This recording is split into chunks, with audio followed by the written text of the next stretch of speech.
So TIN SK0 equals 2. That's just setting the second bit. Like it's just an enable. It doesn't matter the actual code.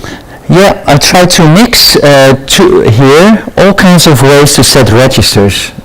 So we can either set this as 0x, meaning hexadecimal, and then 02, which would mean the binary representation would then be 0B, all zeros with a 1 and a 0, meaning that only the first position, so not the 0th position, but the first position, would be equal to a 1. But you can also just say it's equal to some integer. The integer will be translated into an 8-bit register value, which is just, exactly what you just said, a 0, 1, and then all zeros. So try to give to you, whenever I talk about initializations, I always mix it up so that you get more familiar with these different ways of doing this type of programming. So here we do the similar thing, right? So here we say this is equal to 2 means that the second, or the first position, so we have positions 0, 1, 2, 3, 4, 5, 6, 7, and position, the bit corresponding position 1 is now set to 1. And that sets the prescaler for, if you look at the data sheet, that sets the prescaler for your timer, and when you do the mathematics around it, this will actually set up your timer in such a way that this interrupt service routine will be called every 1 millisecond. So now we have this task-based programming approach. And that's what you are going to use in your current lab of this week, the 2 labs on Monday and Wednesday, those 2 labs, where you are making the LCD functionality non-blocking. So in your LCD functionality, you are having a piece of code, and then, like in the go-to statement, for example, the LCD go-to statement, and then you need to wait 1 millisecond.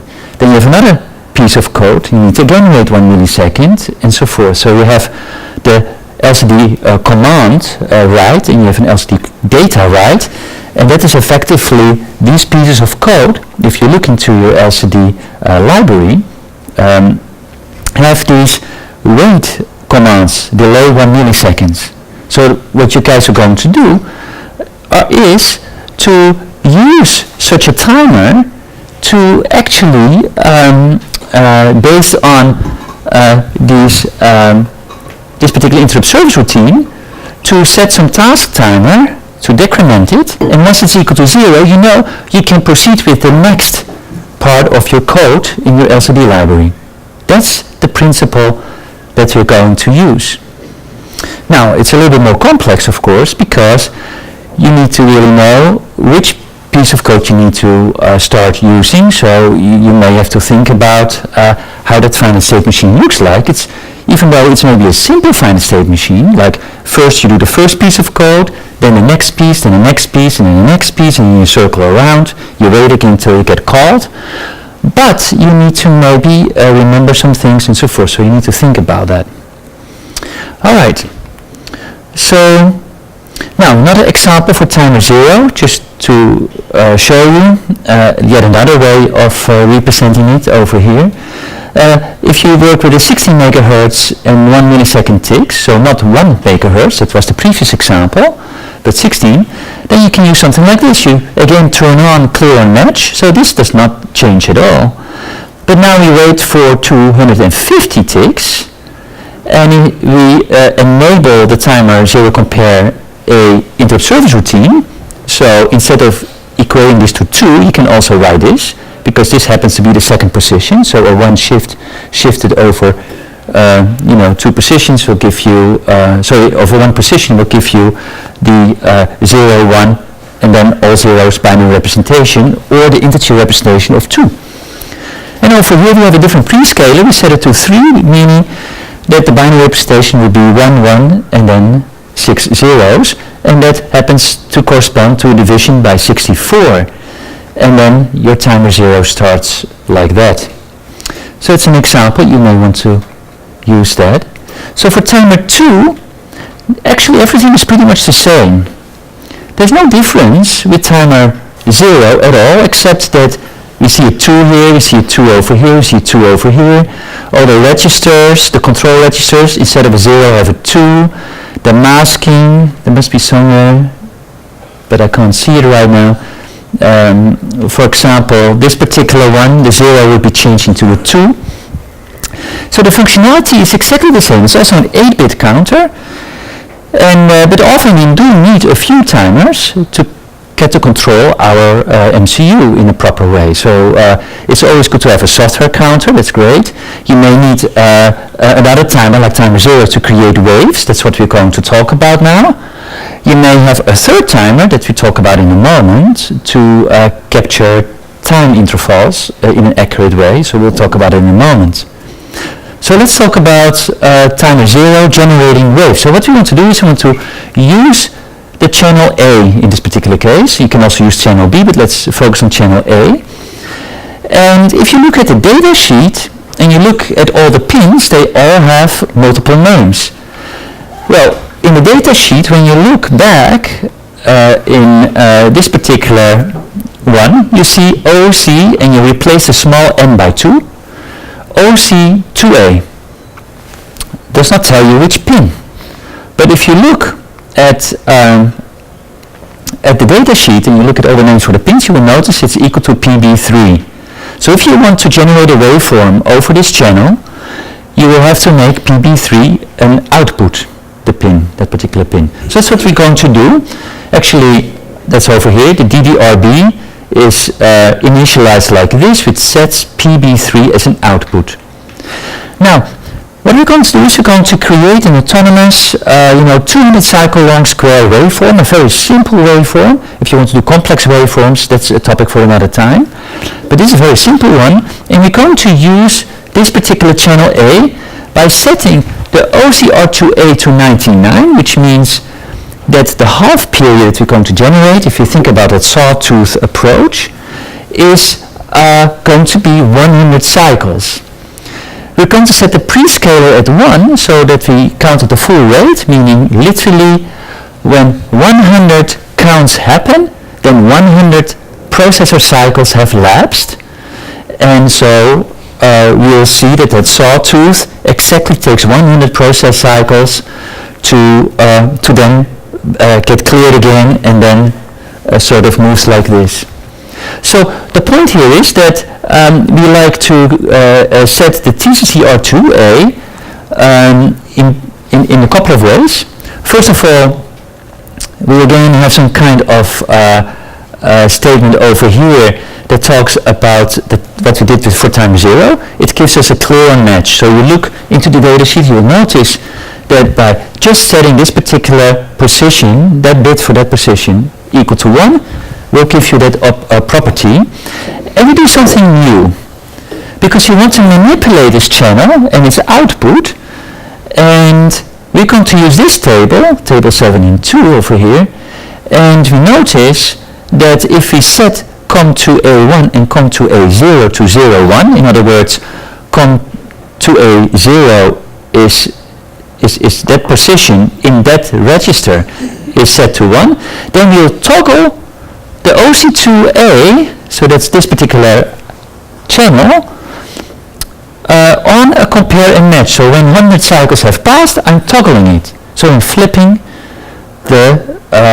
it goes from high to low or from low to high. So that means that I will get a period of 200 cycles, because in one sawtooth, say I started out with high, I will go down to low, then the next sawtooth it's low, and then once the compare match happens again, you will get high again. So this is how you can create a waveform at this channel. So here's an example. So taking all of these statements over here, putting them together in an initialization procedure will give you something like this. So turn on clear and match, which is this particular one. Transmit comparator result to the pin OC2A, which is this particular guy. This talks again about when do you have a match, so that gives you 100 ticks or 1/2 period.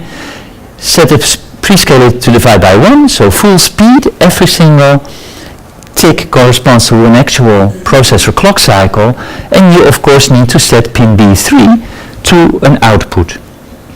Alright, so that's how you could work with timer 2. So at the end of the slide deck we will combine all of this together, and give you a program that you will have to implement next block, where you actually experiment with this stuff. So what about timer 1? What's the difference between timer 1 and timer 0 and 2? It turns out this is a 16-bit timer, not 8 bits, so 16 bits. So that's kind of interesting. So this counter has 16 bits, it can count much more, and it's actually very valuable, so you can do more, you have more flexibility around how you measure time. But otherwise it looks pretty much the same. We have the comparators, we have the waveform generation with their own channels. If we look at OC1A and OC1B, you can look at the pin assignments and you see that these corresponds to PB1 and PB2. We have, of course, all this control logic is the same, but we have something new, which is this particular guy, the interrupt capture register. And it is possible, depending on some input here, to capture this particular timer counter in a single moment. And that can be used then to, for example, build a reliable stopwatch and so forth. So that's what we're going to discuss now. So how does this work? And how can we, program it in such a way that maybe depending on an input over PB0, I will actually indicate when I like this to be captured, for example. So there are many options. And before we go there, of course this part of the diagram is again exactly the same, like timer 0 or 1, except that this is a 16-bit comparator. And the difference here is, by the way, that you need to read out those 16 bits in the right order. It turns out that your C code, if you work with 16-bit representation, will actually read it in the right order. But it's important that since it needs 2 bus cycles to read TC and T1, that you first read the lower byte and then at the same time it copies the higher byte to a special location, and then you can read that higher byte right after. Because in the meantime, of course, the counter keeps on clicking and will change maybe this higher byte as well when you go from the first bus cycle to the next bus cycle. So the point is that you can read the lower byte right away, and then the higher byte will temporarily store it in a special location, but after that you will have to read this higher byte. So the 8-bit higher byte, right, is stored until you read it. So you really have to read it, otherwise things go wrong. So if you do not read it, you will never be able to read a value again. If you read the high value first, and then the low value, then the timer 1 will become frozen. So you don't want that. So in fact, if you use the 16-bit reads that are built into C, then everything works out perfectly okay. And because it automatically first reads the low byte and then the high byte. So let's talk now about this extra machinery around timer 1, which is this interrupt capture register. Alright, so here is the machinery. So again, this is, you can see all of this in your data sheet, and what do we see? We see here the TCNT1, which is a counter that has an 8-bit low bits and a high, 8 high bits. What are we going to do?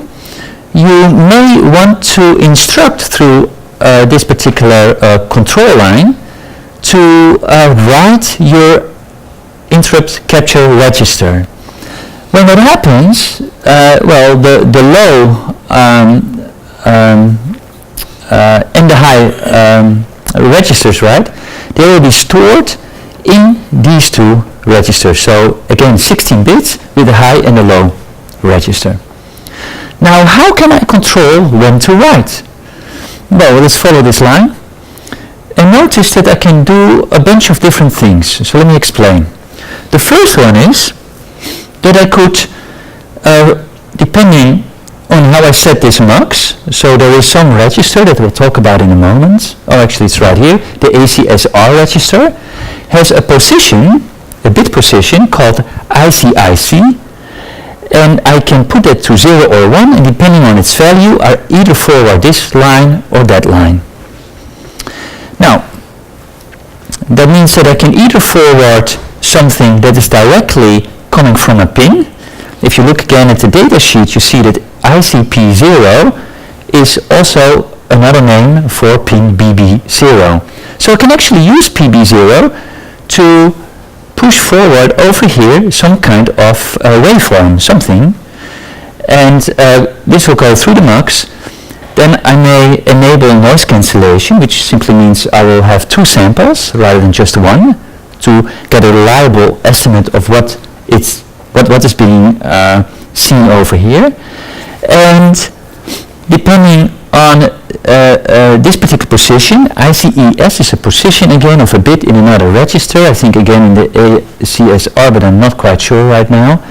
And it indicates whether you want to create a write command, right? A write enable on either a falling edge or a rising edge. So you indicate it with this particular bit, whether it's either on a falling or a rising edge.